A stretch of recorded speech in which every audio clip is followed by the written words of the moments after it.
चलिए फ्रेंड्स, आज हम आप लोगों को बताते हैं कि किस तरीके से आप जो है आईब्रो में फिनिशिंग दें, कि मतलब एक फिनिशिंग जो आनी चाहिए वो चीज़ कैसे आए। तो ये मैं आपको इस वीडियो में बताने वाली हूँ, तो वीडियो को बहुत अच्छे से ध्यान से देखिएगा। तो सबसे पहले हमें स्किन को टाइट पकड़ना है, ओके, जैसे हमने बताया है आपको। और जो हमारी कैंची होती है उसमें धागों का फंसाने वाला काम जो होता है वो हमारा, जिसमें रील हमने रखी है वो करता है। तो उस रील को उस धागे से लेते हुए आते हैं और जब हमारी कैंची में बाल आ जाता है तो हम उसको खींच लेते हैं। आप देखिएगा इसी तरीके से हमारे आईब्रो में फिनिशिंग आती है।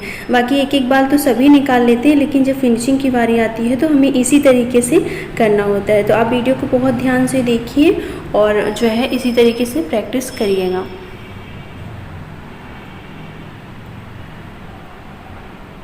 और कोशिश ये रहे कि आप जब कहीं भी जैसे झुकने वाला, मोड़ने वाला, शेप देने वाला, तो वहाँ पे आप अपने बालों को वही जगह पे उठा लीजिए, यानी कि बहुत दूर तक उसको नहीं ले जाना है, ठीक है। तो इस तरीके से हमारे जो बीच बीच के आईब्रो को कुछ लोग करते हैं, तो कुछ लोग करती हैं तो उनके बीच के आईब्रो के बाल आईब्रो के बीच के बाल निकल जाते हैं।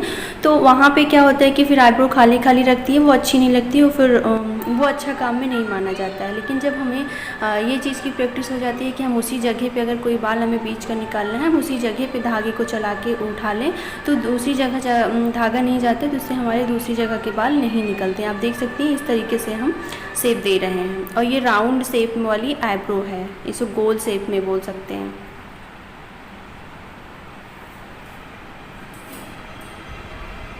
और जब हम आगे के जितने भी नीचे के एक्स्ट्रा रहते हैं उनको निकाल लेते हैं, तब हम ऊपर की तरफ, मतलब दोनों तरफ से मिला के शेप देते हैं। ऐसा ना हो कि हम बहुत ऊपर आईब्रो को कर दें, और अगर नीचे से बनाए तो बहुत ऊपर आईब्रो को कर दें, और ऊपर से बनाए तो बहुत नीचे से कर दें।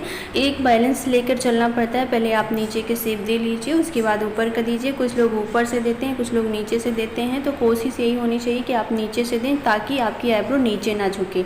अगर आप ऊपर से आईब्रो यहाँ से देती हैं शुरुआत में, तो क्या होता है कि आपकी आईब्रो नीचे होने का चांस रहता है। तो शेप इसी तरीके से रहता है कि आप पहले नीचे से शेप दे लीजिए, जितने भी एक्स्ट्रा बाल हैं जो शेप में आप लाना चाहती हैं वो दे लीजिए, उसके बाद ही करिए। और अगर आर्च शेप जो कल हमने प्रैक्टिस करने के लिए एक दिन ब्लैक कलर से काजल से ड्रॉ करके बताया था, वो आर्च थी। तो आर्च में आपको ऊपर से शुरू करना है, पहले आर्च बना लेना है, फिर नीचे से करना है। लेकिन जब आप राउंड करते हैं या और कोई शेप में करते हैं तभी आपको नीचे से शुरू करना है, ओके।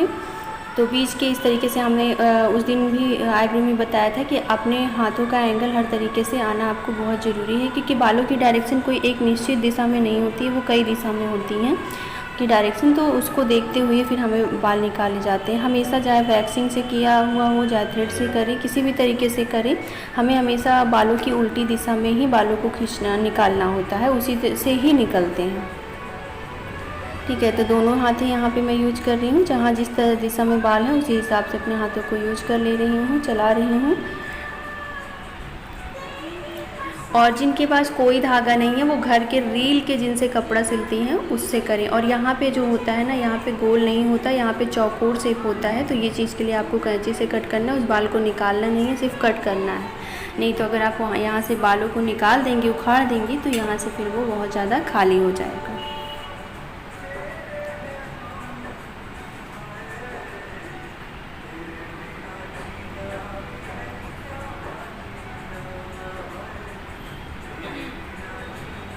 तो छोटे छोटे भी बाल ही आपको बहुत अच्छे से निकालने हैं, क्योंकि ये छोटी छोटी फिनिशिंग ही आपको अपने काम में परफेक्ट बनाती है। तो इस चीज़ का आपको ध्यान रखना है, ठीक है। और लास्ट में फिर टाइट करवा के जितने बाल, अगर इस तरीके से करते हैं तो जो भी बाल एक्स्ट्रा होते हैं वो आपकी कैंची में अपने आप ऑटोमेटिक आ जाते हैं। अगर आप जिस धागे से जिसमें रील ली है उससे खसकाते हुए जाएंगी, खींचते हुए जाएंगी, तो उसमें क्या होगा कि जितने बाल एक्स्ट्रा होंगे वो सभी आपको गाइड, जैसे कि वो गाइड करता है आपको, वो जिसमें आपने धागे को रील पकड़ा है, अगर उससे बराबर रखते हुए सीधा स्ट्रेट लाइन खींचती हैं तो उसमें जितने बाल आते हैं वो सारे आपके एक्स्ट्रा होते हैं शेप से। तो इस तरीके से आपको आसानी होती है शेप देने में। ये देख सकती हैं, किया मैंने पहले भी था पर अभी फिनिशिंग आई है। तो इसी तरीके से करना चाहिए हमें, तब फिनिशिंग इस तरीके से आ जाती है। बहुत ही आसान होता है, बस जब तक आप लोग प्रैक्टिस थोड़ा सा करिए। कोई भी चीज़, कोई भी काम प्रैक्टिस मांगता है। क्योंकि अनुभव होना बहुत ज़रूरी होता है किसी चीज़ का। जब आप काम करती हैं तो उसके साथ आपको बहुत सारी चीज़ें सीखने को मिलती हैं। देख सकती हैं मैं दर पे ही, जब गोल राउंड की जगह आता है तो मैं दर पे ही घुमा लेती हूँ, क्योंकि अगर पूरा ले जाऊँगी तो आईब्रो बीच से कट जाएगी। और बाल आईब्रो की लेंथ आपको नहीं कट करनी है, कभी भी वहाँ से बाल नहीं निकालने, ये चीज़ का आपको ध्यान रखना है बहुत अच्छे तरीके से। ओके, ताकि आप अब यहाँ से देख सकती हैं एक बाल एक्स्ट्रा था वो हमने निकाल दिया। अब देख सकती हैं आपकी आईब्रो में, दोनों आईब्रो में कितना ज़्यादा डिफरेंस हो चुका है। शेव देने के बाद आईब्रो काफ़ी अच्छी लगती है, और इनको थोड़ी सी मोटी आईब्रो चाहिए थी। और ये मीडियम आईब्रो है, जो ना बहुत मोटी होती है ना बहुत पतली होती है। और सभी को इसी तरीके से शेप में, जब भी आप शुरू करें किसी का भी बनाएं तो यही शेप दें। बाद में उनसे पूछ सकती हैं कि आपको पतला तो नहीं चाहिए, ठीक है। इससे मोटा रहेगा तो वो ज़्यादा मोटा में आता है, इससे मोटा भी बनता है। जैसे लड़कियां हैं, स्टूडेंट लड़कियां हैं, तो वो सिर्फ एक्स्ट्रा बाल निकलवा के शेप देती हैं, तो आप उनको इनसे मोटा रखना है। लेकिन जो लेडीज़ हैं उनको, उनमें आपको इसी तरीके से रखना है। और कुछ लोग इससे पतला भी चाहती हैं तो आप पतला भी कर सकती हैं।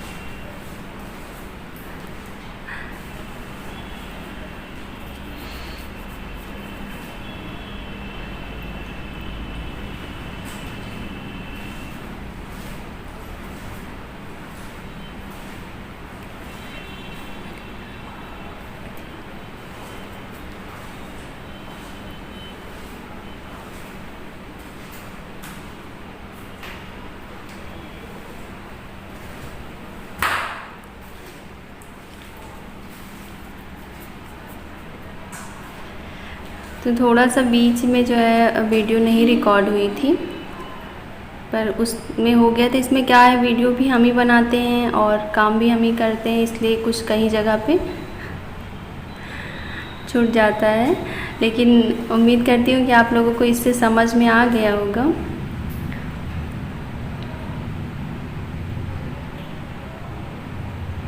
अब जब थ्रेडिंग बनाइए तो कभी कभी किसी को बहुत ज़्यादा फोरहेड के यहाँ पे बीच में बिल्कुल गैप नहीं होती है, आईब्रो और बाल में बिल्कुल रहता है, जुटा हुआ रहता है। तो आपको क्लाइंट से या जिससे भी, जिसका कर रही हैं उससे पूछ कर ही आपको ये चीज़ें यहाँ से हटानी है। कभी कभी कोई लोग नहीं निकलवाती हैं तो पूछ लेना है, तब निकालिए।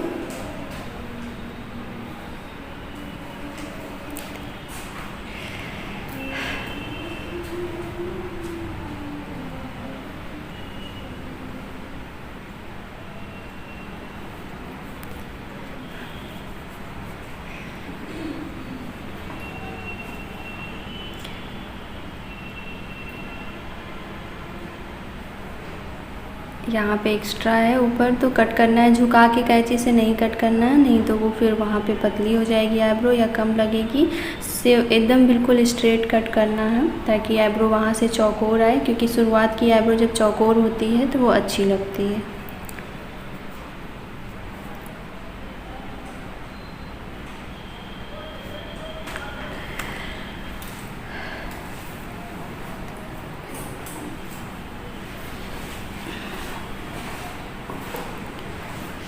और जब बीच में एक चीज़, ये मेरा मेन मकसद इसमें बताने का ये भी था कि यहाँ जब बीच में आप करती हैं तो बीच के हिस्से को आप ऊपर की साइड उठा लीजिए। तो जहाँ पे जो थोड़ा सा गड्ढा टाइप में रहता है दोनों आई के बीच में, तो वहाँ के बाल कुछ लोग नहीं निकाल पाती हैं। तो मैं ये भी बताना चाहूँगी कि यहाँ पर आपको ऊपर की साइड उठा लेना है, तो इससे खींचने के बाद आप हर जगह पर बहुत अच्छे से निकाल लेंगे।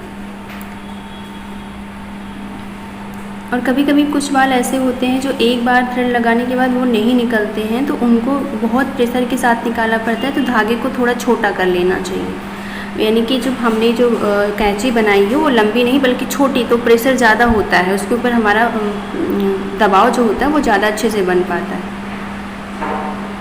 ये देखिए, जब आपके हाथ बहुत अच्छे से चलने लगते हैं तो आप बिना किसी को पकड़वाए, यानी एक इंसान है वो ना पकड़े तो भी आप आईब्रो अच्छे से बना लेंगे।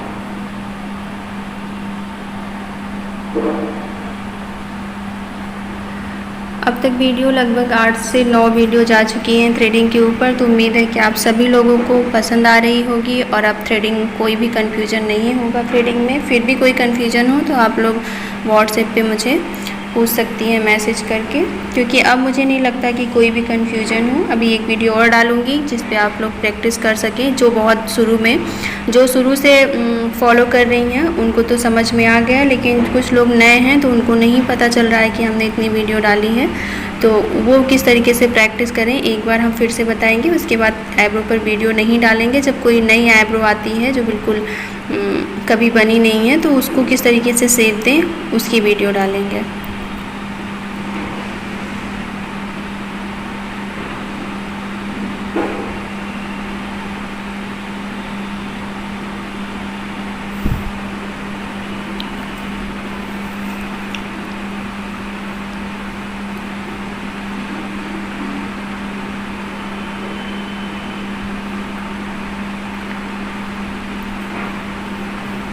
लास्ट में जब दोनों आईब्रो को कर लेते हैं तो दोनों आईब्रो को अच्छे से देखना चाहिए और क्लाइंट को भी दिखा देना चाहिए जिसका आप बना रही हैं कि आपको ठीक लग रही है कि नहीं। फिर उसके बाद जो है आप जो है वहाँ से जहाँ भी एक्स्ट्रा कुछ भी बाल हो, क्योंकि आप करते हो और उनका जो खुद का जिसका फेस रहता है उसको ज़्यादा समझ में आता है। उसके बाद कॉटन से क्लीन करने के बाद आप उनको एस्ट्रीजेंट या आफ्टर वैक्सिंग जेल लगा सकती हैं। तो आज की वीडियो में बस इतना ही। आप लोगों से मिलती हूँ अगली वीडियो में, तब तक के लिए नमस्ते।